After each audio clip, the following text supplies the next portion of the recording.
Alrighty. Welcome to RCAM. I'm your host, Ryan, and thank you for tuning in today. So, today we are going to discuss this insufferable video from a former NFL cheerleader. If you've seen it, then you've probably already cringed. We're going to talk about women not being able to find love, and it seems like a real problem that we should dig into. And we will discuss whether or not former prostitutes should be allowed to attend church. All that and more today on RCAM.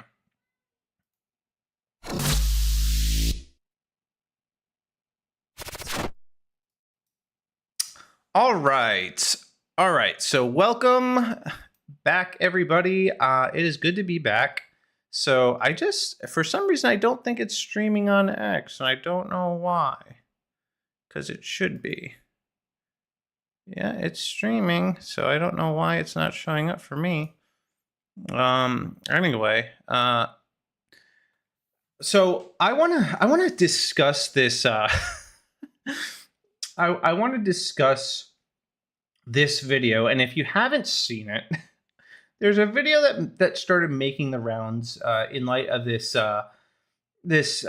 Harrison Butker speech, and people are still having meltdowns over it. And there is one or video in particular that I just found absolutely obnoxious. So I'm gonna play that for you guys, so that you can endure the cringe with me, and we can watch it together. And I think it'll be eye-opening. So give me 1 second. Let me pull this up real quick. I think this is the right one. Yeah, this is the right one. All right. Boom. All right. So let's play this video, and then we'll get into it. First and foremost, until a few months ago, we were both employed by the Kansas City. What is with just I have to like you see women doing this all. Why? What do you think? It's like cute. This already annoys me, because I see this more and more often, and I don't get it. I don't get it. Chiefs. I cheered you on for 6 years straight. And with that, I would assume we went to the same PR training. But since all of that obviously left your fucking brain when you went to go give that speech, I thought I'd be a good coworker. Share my notes. Let's get started. These are fucking vague. Biggest takeaway is you now represent $1 billion organization. You are no longer just Harrison Butker. You are now Harrison Butker, who plays for the Kansas City Chiefs. And anything you say or do that doesn't align with that brand, scissoring just like the lesbians you hated in that video, will be grounds for termination. This video is longer, and I'm thankful I only found the minute-long clip, so we don't have to watch. Well, we are going to watch more of that. This is just one video of two, and so she is basically doing what we've seen some other feminists do, and suggest that Butker get fired for his opinion, for his speech. And honestly, it's still kind of just blowing my mind. So this guy is at a Catholic university giving a speech to Catholics, to believers, about the importance of homemaking and core principles of the Catholic faith. Nothing crazy. But these people have lost their minds over it. And it just shows you, too, how far gone our culture really is. Because if you played this speech, I mean, 10, 15 years ago, people are going to be like, oh, great. He's encouraging homemaking. Normal people would be like, oh, that's great. More normal women would be like, oh, that's fantastic. But in our modern feminist utopia, you would think that he was advocating for women to be chained up in their basement and be slaves, like slaves. That's how they're making it seem. Like he has said something so radical that they just can't comprehend how he would say something like that. But he said basic things. Yeah, men want homemakers, and women will be most fulfilled as homemakers. That's a fact. That's just true. I actually did a scientific poll on Twitter, uh, and I was asking women if they would prefer a career or their dream career or their dream husband, and overwhelmingly, women are choosing their dream husband because ultimately that's what they want. They want to get married. They want relationships. They want a family. That's part of the deal. And making schmarmy, insufferable videos just vindicates this man. You know, I want him to go on tour. I want him to travel across the country and and and and give this speech everywhere right now. Cly writes, "Eel to that girl." Oh man, it's not popping up. I don't know why. I'm gonna try to get it to pop up because it should be there. All right, let's try that now, and we'll see if it works. But yeah, I would love for him to go on tour, give that speech as much as possible. I bet he'll sell out he'll sell out venues just by giving that speech, just to see more women lose their minds over it, and then maybe encourage some homemaking. So I'm gonna play this next video because she does a follow up. Oh man, and I don't think we're gonna watch all this. We'll see how much I can endure. Jewelry in case any of the national news wants to use this and air it without my consent. My video dressing my favorite former coworker, Harrison Butker, has popped off. And I'm about it because now I am a voice for the people that he attacked. And since the mainstream media is going to use whatever content they want, I thought I might as well dress up and give him a formal speech. It has... She wanted it to go viral, obviously. I don't know, since the mainstream media is going to use the stuff that you posted publicly. Oh no. She's like, "Oh no, I can't believe this is happening." You wanted it to happen.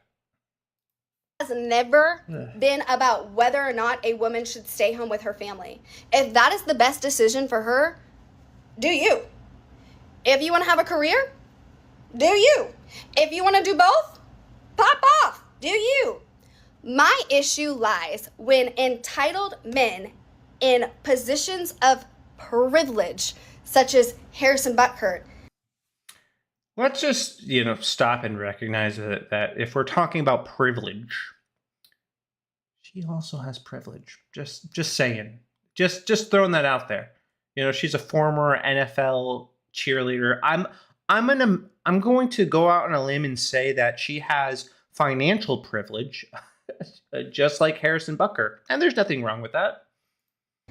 Uses a graduation speech to put a woman in her place instead of congratulating her on her accomplishments. Are you shocked at some of his public supporters? I was not, because something these people all have in common is we can't stand you. I mean, we can't stand smugness. It's seeping out of the screen. It's just so obnoxious to me. Privilege. Ugh. The harsh reality is that majority of Americans cannot. Dude, I feel like I'm at that. I feel like I'm sitting through that HR training that she went through. That's how I feel right now. I feel like I'm in a DEI HR seminar right now, and I feel like banging my head through the computer screen. Single income. Those little bundles of joys are expensive. It's not as expensive as people make it out to be. And you can support a family on a single income. Is it easy? I'm not going to pretend like it's easy, but you can do it. So let's not pretend like you can't. and it's totally unrealistic. People can do it. Now, the challenge, and this is a hard truth that most people probably don't want to hear, and I myself don't want to hear it, is that you can live on a single income, but you're going to have to give things up. So that might mean not having the nicest house, not having the nicest car, not having the latest and greatest gadgets. Compromising financially on things. You have to give a lot up to have that. So I recognize that, and I recognize that that especially with inflation, it's very difficult. But you can do it. But I'm not going to pretend like it's easy. It's not easy.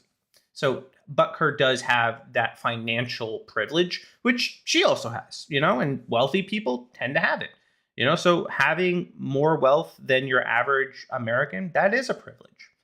And it's one that we should not take lightly. And I'm glad that Harrison Butker uses his privilege to support his family. And he's encouraging women who I imagine are pursuing careers or that are pursuing careers to take care of their families. I think that's good. Hopefully they marry husbands that are able to provide for them so that they can focus on the most important privilege of all, being able to raise children. Forget my finances. I don't care about my finances. I care about being able to raise my children. That has been the best privilege that I have ever had is having the privilege to raise children with my wife. And I'm very grateful for that. So telling a bunch of women that that's when their life begins? Well, I guess it depends if they're privileged or not. Baffles me that people think that social media has warped this speech into something it's not. If you think that, you should go watch the 20-minute long speech, and I promise you're going to be sweeping your jaw off the floor by the end. Why are none of his supporters talking about the part of the speech where he condemns a woman's right to her access to healthcare, such as abortion, IVF, surrogacy? Oh, you mean where he condemns women for murdering their unborn babies? Oh yeah, he does do that. Why would my jaw hit the floor if a Catholic is against abortion? Seems pretty standard. Seems like if you're a Catholic, you should be against abortion, unless you're paying attention to Catholics like Joe Biden. Then yeah, I see how you can make the exception. And then IVF, surrogacy, birth control, all that, very Catholic positions, and non-Catholic positions, because most Christians are against this too. I've spoken out against IVF and surrogacy. Not so much birth control, but I'm still kind of thinking through the birth control thing, to be honest with you. But I don't really care. It wouldn't bother me tomorrow if it got banned. It would make no difference to me. I actually think, thinking out loud, I think it'd probably be better because it basically encourages promiscuity and people to not face the consequences of their own poor decision making. And birth control, or the part where he called gay people deadly sinners and mocked their Pride Month. That's an absolute win. I mean, homosexuals are sinners. Yes, says the Bible. They are. God refers to homosexuality as an abomination, and that's exactly what it is. And he should be mocking their Pride Parade. I think or their Pride Month. I think that's great. I think we need more of that. I think our country would be better if we had more high-profile NFL players mocking Pride Month. So, I don't know. Everything she's saying, I think, is great. That's low. Other thing we have in common, Harrison, is we are both Catholics. And I want everyone to know that our God preaches love and not hate. Any people... I love this. This is probably one of the most nefarious lies that has seeped into the church, is that Jesus is just like this hippie and he loves everybody, just love all the time. It doesn't matter if you're sinning. I love you, man. It's okay. It's cool. And they forget that Jesus is coming back to judge sinners, to judge us according to our works.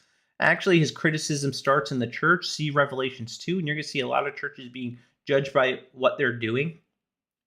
their sinful actions. So yeah, I hard disagree. It's not unloving to call out sin. Actually, that's the most loving thing a Christian can do. If I love you, if I care about you as another human being, I'm going to call you out of sin. Because how much do you have to hate a person to see them dead in their sin? I think that's actually hatred, to turn a blind eye to sin. Cly writes, he preaches the right to love according to God's creation. Absolutely.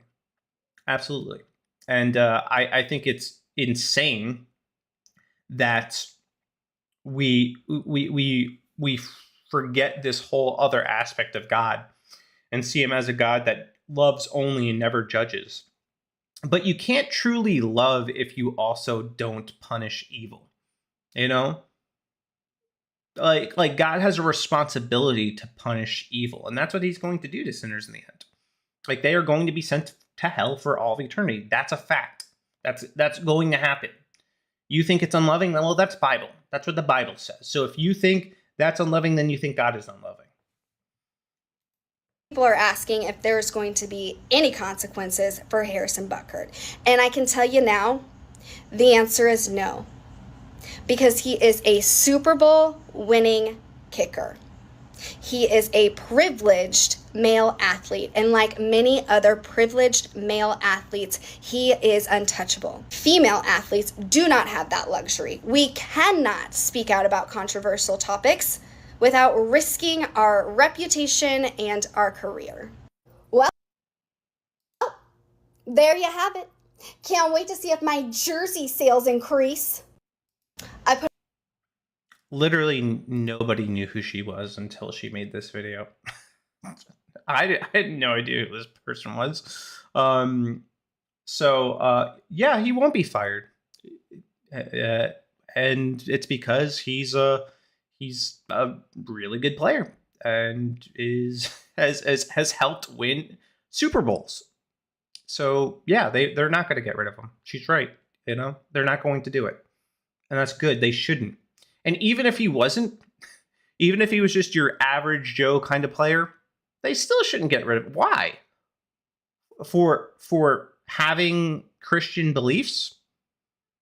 Last I checked, we have the right to our own beliefs. See, this is a thing that is wild to me about progressives. They preach intolerance until they're red in the face. But when it comes to Christians exercising their beliefs, that's a bridge too far. Can't be doing that. Christians can't be actually believing what the Bible says, or it's a problem. It's too far. They've gone too far. These radical Christians, they believe what God says, and I just find it obnoxious and annoying and ridiculous that there's that double standard with them, because these again are the people that preach love and tolerance, but they don't have any tolerance for any worldview aside from theirs, and her mind has been poisoned by feminism to think that Butker's speech was anything other than just an innocuous speech that he's giving to other Christians at a university. And if anything, his speech should be celebrated by encouraging women to step into that God-given role and to pursue homemaking over their careers, because we have lots of women that are sacrificing their childbearing years on the altar of their careers. And that's a problem. That's a problem. And hey, we're seeing Gussie Wussy in the chat. What's up, man? But I do think that's a problem. And, this is the thing. I was talking to a friend of mine trying to explain why there was nothing wrong with his speech. She's a feminist. And there's a point where you can't contend with biological reality. When your eggs are dried up, they're gone. When you hit a certain age, your ability to conceive children becomes increasingly more difficult. So even if, let's say, I bought in that women should also have a career, I don't think that matters so much, but let's say you should still have children first. That just makes the most sense. Have children, come back to your career later. You can always come back to a career. I could change careers tomorrow if I wanted to. Is it work? Yeah, but I could do it. Women can do it too. My wife can do it. She could change her career tomorrow. So it's just something that you can always do. You cannot always come back to having children. You can't. And it becomes more difficult. I mean, I shared recently about the woman who froze her eggs and planned to return to having kids later on in life, only to discover that all of her eggs failed and she was unable to conceive. And she spent thousands of dollars trying to postpone having children to pursue her career. And then when she came back to it, that dream was shattered. And and I quote, she was wailing and screaming because she realized what she had lost. I want to save women from that. Honestly, I really do not want to see women make that same tragic mistake and it costs them everything. It costs them one of the greatest privileges of their life, which would be raising children. So, yeah. All right. Pamela Mystical Musings writes, glad I got to stay home with my daughter now that she is an adult. I have plenty of time to do my own thing. I'm only in my 40s. Yeah, see, Pamela did it right. She understood how it is. She's able to do her career now, and she was able to raise her kids. And I'm sure her kids needed that too. Nobody thinks about the kids. Do you know how important it is for a child to have their parent home with them? It is. It's the reason too. Me and my wife, we don't have that luxury right now. I work during the day. She works at night. But one of us is home with her at all times because I'm not delegating our responsibility to raise our child out to the public education system. I'm not going to do that. So we're both making sacrifices so that one of us is home at all times with our kids. That's just the way it is. So yeah, I think that's great, Pamela. I think that's awesome. All right. Speaking of mothers, man. So this video I'm about to show you is I'm now seeing this genre of video pop up more, and it just has to be dealt with because it's poison. Hold on a second. Pamela writes, trusting a stranger, not an option, especially, yeah, no, absolutely not. And if you understand too, just because I have to bring this up every time public school is even mentioned, 1 in 10 kids in the public school system will be the victims of sexual misconduct. That's scary. That's horrifying to me. So that's 10% too high of a risk for my child not taking it. So me and my wife will homeschool and do our thing, and we will know that our child is in good hands. All right. Now to this video. All right. Hold on a second. My partner David and I just got done shooting a Facebook Live video in our private Facebook group. If you're not part of that, by the way, check the link in my bio. And the title of the live was Stop Making Meals for Your Man. And with a title like that, it turned some heads and raised some eyebrows. Ladies, stop doing anything for your man and start doing everything for you. All right, so I am gonna just say right out the gate, this is gonna sound kind of harsh, but this is satanic thinking. All right, I know. Selfishness, the core of selfishness, is satanic. It just is. The very first thing that was told, or what the serpent told to Eve, is basically follow your own will. Do you? And this is exactly this type of mindset. Serve yourself. Start being everything you move through for life you. With such a connection to yourself, that's how you show up and give to your man, your mere presence. So rather than making dinner for him, how about nourishing yourself first and creating a dinner that's going to feel best for you? And then he is the byproduct in receiving what you prepared. To me, this feels less like a chore and invites in more joy. I feel like it just feeds narcissism. I'm just going to be honest with you. And we live in incredibly narcissistic society where we actually would benefit from thinking about ourselves less. Everything is focused on the self. No, think of your man. Think of your spouse. Put their needs above yourself. That's actually where a lot of joy comes from, is serving other people.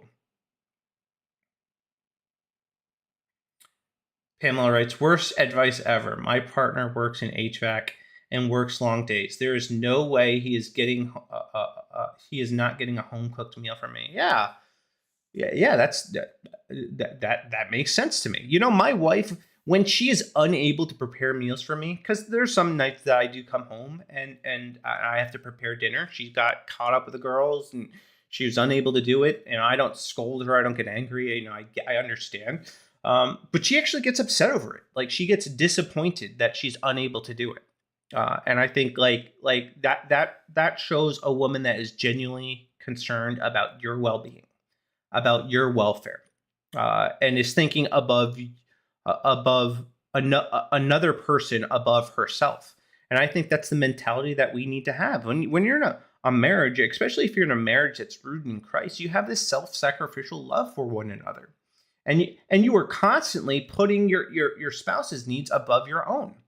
You know, that's what I do. Man, there's so many things that I would just, if I had this mentality to serve only myself, our home would be a disaster.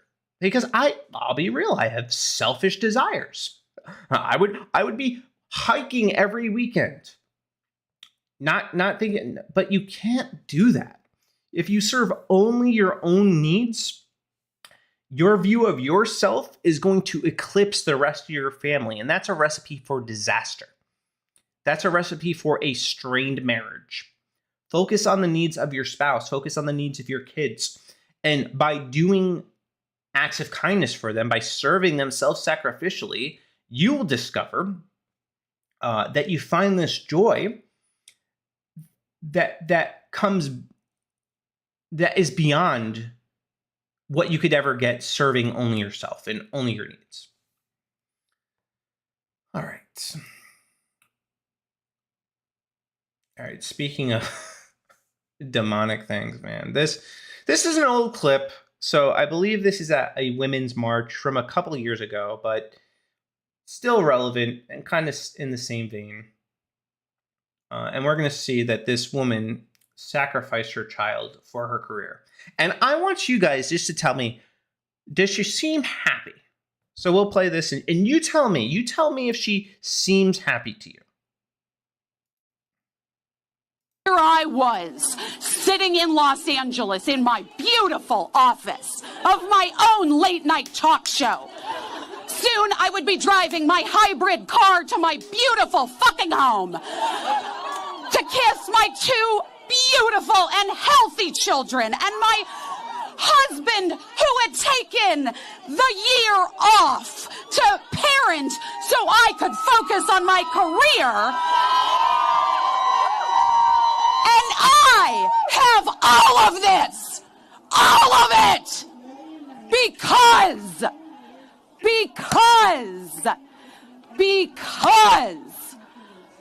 I was allowed bodily autonomy at 15.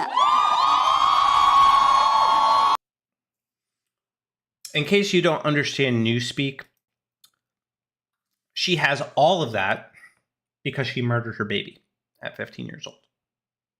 That's what she's saying. And she does not sound remotely happy to me. She sounds miserable. She sounds like a miserable harpy who sacrificed her child so that she could have a career. And she sounds bitter and angry and resentful. And she seems like a woman that's lashing out because pro-lifers remind her that she murdered her own child. And she has to live with that the rest of her life. It's actually pretty tragic.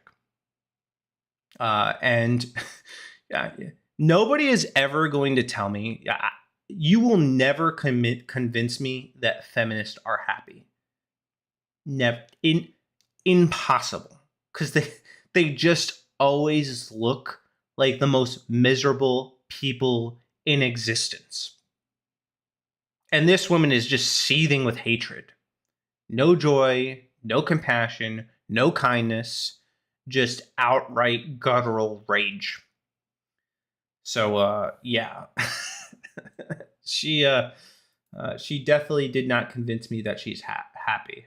So speaking of unhappy women, so if you have been on Twitter at all, or maybe TikTok, you may have noticed a trend of videos of women crying and sharing their woes about how miserable that they are about the dating scene. So I'm going to play a couple of them for you, and then we're going to talk about it.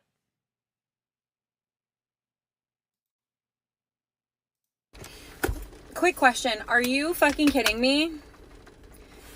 Like, I am so sick and tired of just everything right now.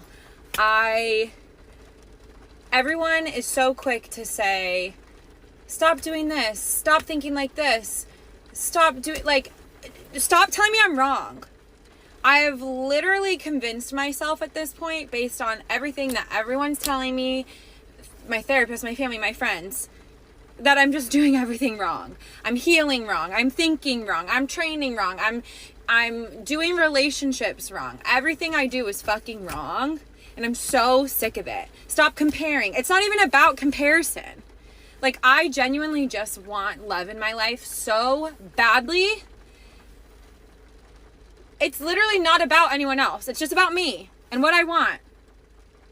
And being fucking over the fact that I don't have it. I feel like I have done so much work on myself. I have built a beautiful life for myself. I'm happy with my life where I'm at, my job. I'm successful. I'm independent. I'm healthier than I've ever been. I take such good care of myself. Truly, the only thing I'm missing in my life is someone to enjoy it with. And I'm so sick of waiting. Like, when is it going to be my turn? What more do I have to do to fix myself before I'm just allowed to be happy? Before I'm allowed to meet this universe soulmate person that God supposedly has for me? How much harder do I have to pray and manifest and wait? I feel like I'm being punished for something I didn't do. And I'm just so tired. I'm so tired. I don't expect a lot. You know, she says she's happy, and before she said she was kind of happy with her the way, she built a beautiful life for herself. Yeah.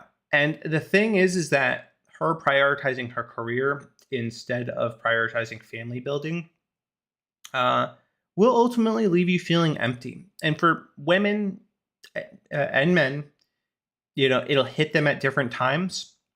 But the older you get, that realization starts creeping up on you, starts haunting you.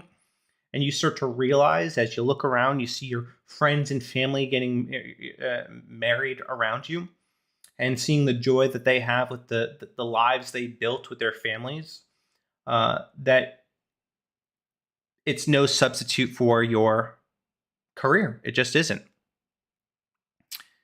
Cly writes, gosh, these women need to stop airing their feelings. Take to God, go to the secret place, please. Yeah, I want to finish this video because I want to see if I don't remember if she mentions where she's going to meet people, but I do want to see if she mentions it. I just want love in my life so bad. I want my life partner. Am I just supposed to be alone? Like, is that the message? That this beautiful life I've built for myself, like, it's just supposed to be me in it alone? Like, I know I have my dog and I love him so much, but like, I need love. I genuinely feel bad for this woman. I do. And I feel bad for her because she is one of those women that have been sold that lie. I mean, she's the meme. She's the single woman, probably in her late 30s or early 30s, that has the dog, that drinks wine, that has the high-powered career, and yet she still feels empty. And she was sold that lie. All of my friends have their fiancés and their boyfriends and their husbands that they prioritize. Like, as far as I'm concerned, I've been left behind.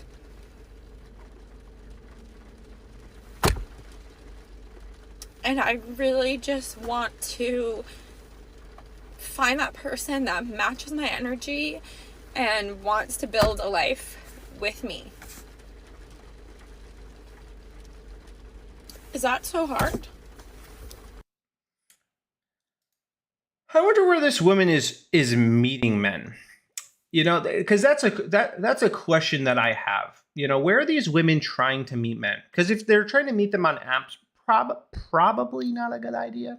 I just don't see that playing out too well. And I do, you know, here's a radical place to meet people. You know, a place that you might not expect, and probably what you need to be prioritizing. Church. Get connected with a local church, start serving, start focusing on your relationship with Jesus first. And honestly, whether you meet a man or not, he will fill that void that's in your heart. That's what God does. Or you don't need anything else beside him. But he's also a good God. He understands your desires, what you long for, and he will bring somebody to you, and you'll likely meet them in church. But the likelihood of you meeting a quality man outside of church, in bars, clubs, Tinder, probably not very high. The chances of you meeting a high quality man in church, high. You know, high.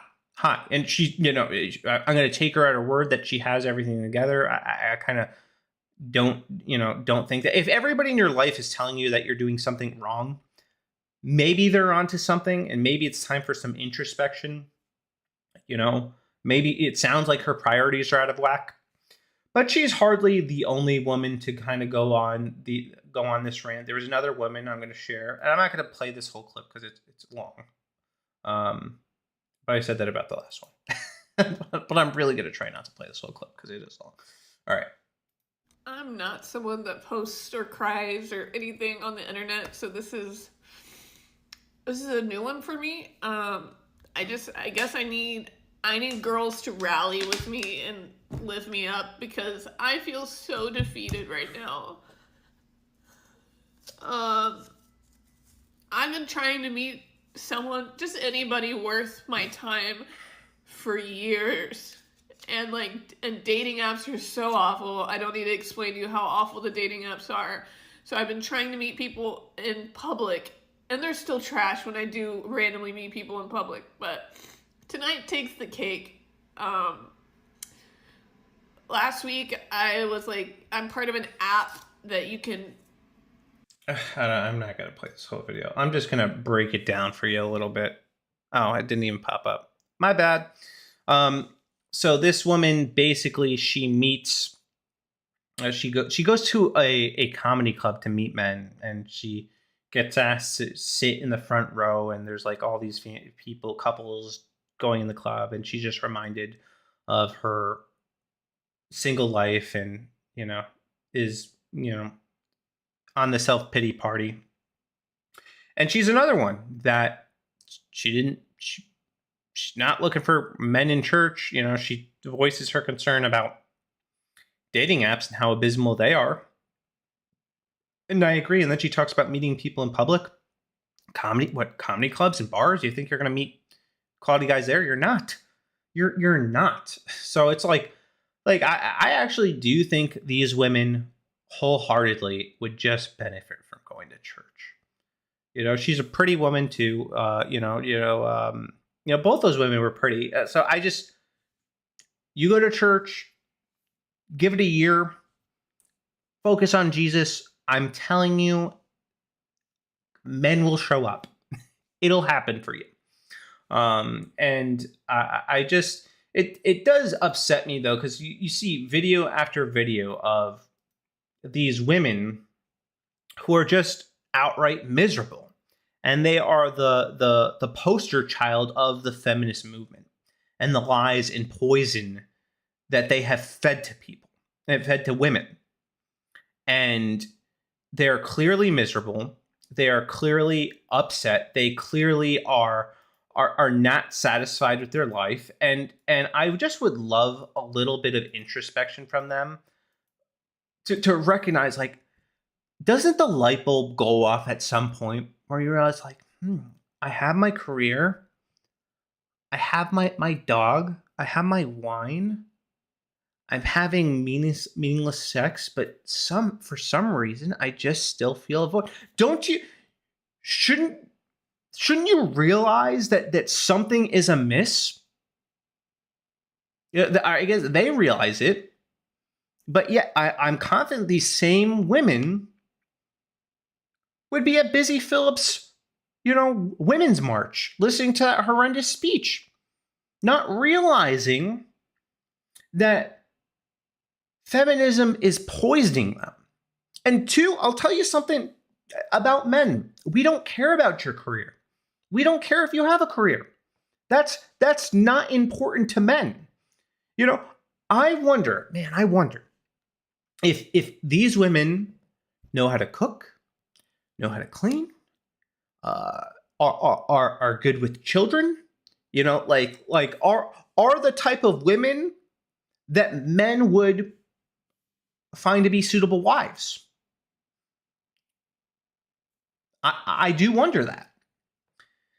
So anyway, sad state of news for women, and this is why we need to rip feminism apart, because it breeds this type of mentality. All right, I want to cover just one more or a couple more stories, and then we'll start to wrap things up. So this headline: ex-Red Sox player arrested. A Florida sheriff said ex-Red Sox pitcher Austin Maddox was arrested after he tried to meet a teen girl for sex, but got caught by deputies instead, which I think is great that he got caught. Here he is. Nope. Yeah. Take that pedal down, man.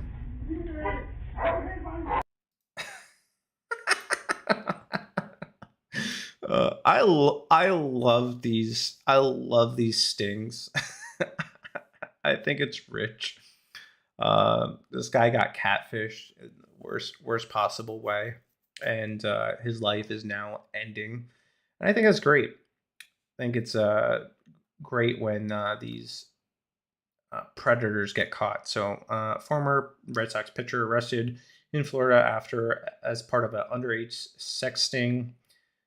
Former Boston Red Sox pitcher Austin Maddox was arrested in Florida as part of an underage sex sting. Authorities announced Maddox was one of 27 people arrested as part of a multi-agency operation last month in Jacksonville.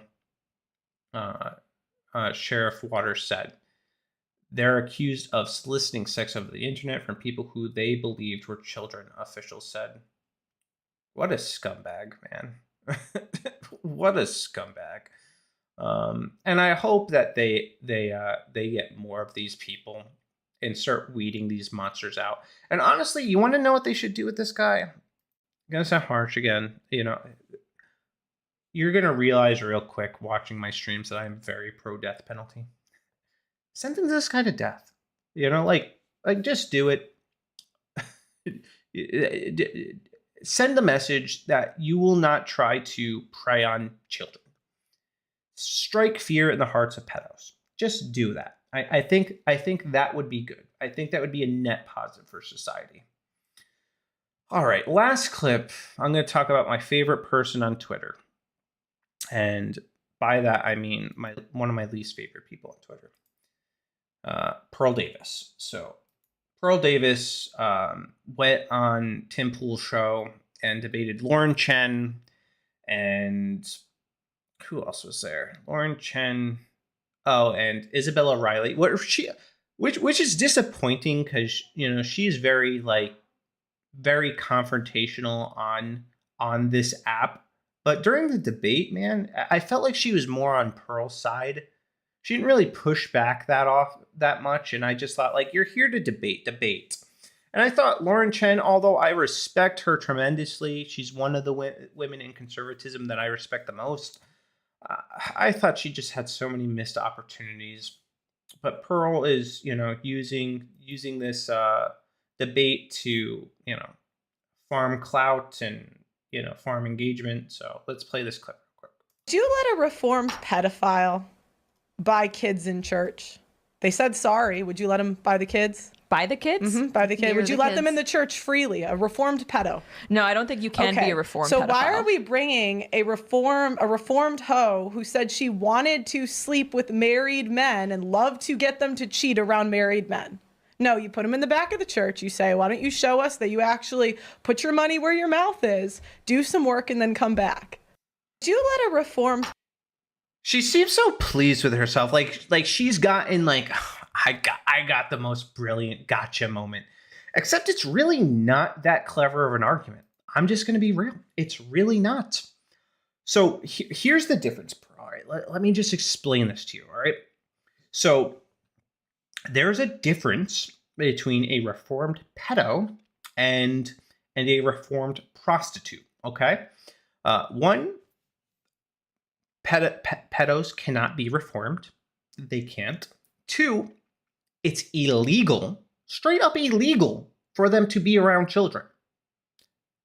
They're likely on a sex registry, so they cannot be around children anyway. So and three,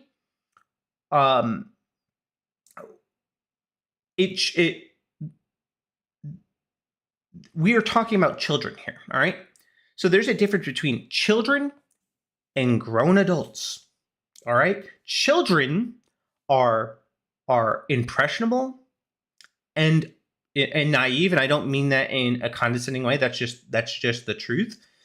So they are unable to make the same level of discernment as an adult. That's why the Bible says, I talked like a child, reasoned like a child, but then I put off childish things and became an adult. Because God acknowledges that there's a way that children think that is childish. They are innocent. So they don't have the capacity to understand when predators are taking advantage of them. Grown men, however, they know I hope they would know when women are taking advantage of them, especially if those women are claiming to be former prostitutes. And two, just another thing, like men have, so the way that she talks about men, like, would you let, like, she's treating men like we're children, like we're incapable of saying, get back, ho, like, get away from me. Like, we're incapable of it. Like men are just going to be like just give in to temptation the second they see a prostitute enter the church. And I would like to give men a little bit more credit. I think we have a little bit more self-control than that. I think most men are actually repulsed by former prostitutes. Or if a former prostitute made an advance at me, I would be repulsed by her. I would fend her off. I would not want her anywhere near me. And most men who are actually godly men who are studying the scripture, those married men are going to understand that it's not wise to be alone with those types of women. So we would never find ourselves in a situation where we are vulnerable to predatory women. We just wouldn't, and I would hope, that enough, unmarried men have enough sense not to get involved with a former prostitute. Although I do recognize that those hopes are probably in vain, because there will be men that line up to get involved with these women. That's just the truth. I don't like it. I would discourage them from doing so, but the reality is that that's their choice. And she's the one too, by the way, that talks about respecting a man's choice. If a man wants to get involved with a former prostitute, although unwise, that's still his choice. That is his prerogative. So she does not have an argument here. This is not the same thing. Children cannot make a conscious choice to engage with an adult. That we call that rape, and it's evil and horrific, and we see what happens to men that try to do that. But prostitutes, they should be allowed in churches, and if men choose to get involved with them, well, no one's forcing them to do that. It's not like they tripped and found themselves sleeping with a prostitute. That's not how that works. They had every intention of being with them. So let's not rob men of their autonomy. A real man would take responsibility for his actions. And if, we have these types of women in the church too, I do expect the elders and pastors of the church to rebuke such a woman. But the thing is that when we are baptizing, former prostitutes, the hope is that they turn from their sin. So that's part of what it means to be repentant, is to turn from your sin and go and sin no more. It's what Jesus tells us to do. That's what we should do. But we cannot prevent them from coming to church just because there might be some men who are tempted by them. That's a them problem, and if they're coming in dressed a certain way, well, then that's the responsibility of the elders to correct it. If they've been known to make advances at men, well, that's up to the church to correct it. And if they continue to do it, then they should be exiled from the church. It's really that simple. And the Bible talks about doing that. But repentant former prostitutes, they should be allowed in church. Shouldn't be a problem. Plain and simple. And if we have these standards for prostitutes, then why not have these standards with porn addicts? The problem is, if we have these standards with porn addicts, our churches would be empty. And that's a sad truth, but that's a reality. There are a lot of men, unfortunately, in the church that are addicted to porn. That's just a fact. And they should stop watching porn because they empower women, these OnlyFans prostitutes, to continue doing what they've done. So I think we need to take accountability. I think, obviously, if there is a promiscuous woman in church and she's being flagrant about it, she should be corrected and then excommunicated. I also feel the same way about habitual porn users. If you're watching porn and it's been made known and you refuse to change, you refuse to repent, well, guess what? That should be addressed by your elders, and if you still don't correct, then you get excommunicated. I think churches would be a lot healthier if we actually exiled people from our churches and made them stew in the consequences of their own sin. And if they show genuine, repentance, then we can welcome them back. But if they don't, then they are no longer welcome in fellowship. That's what we do with any sin. That's just how we should handle it. So that rubbed me the wrong way, man. I just a dumb comparison and just a miss for conservatives, man. I really wish they handled that argument better. Because Pearl she seems so pleased with herself. She seems like she hit a home run when she really didn't. And it's just ridiculous. Anyway, I think that's going to do it for me today. I appreciate you guys, and I hope you have a blessed night.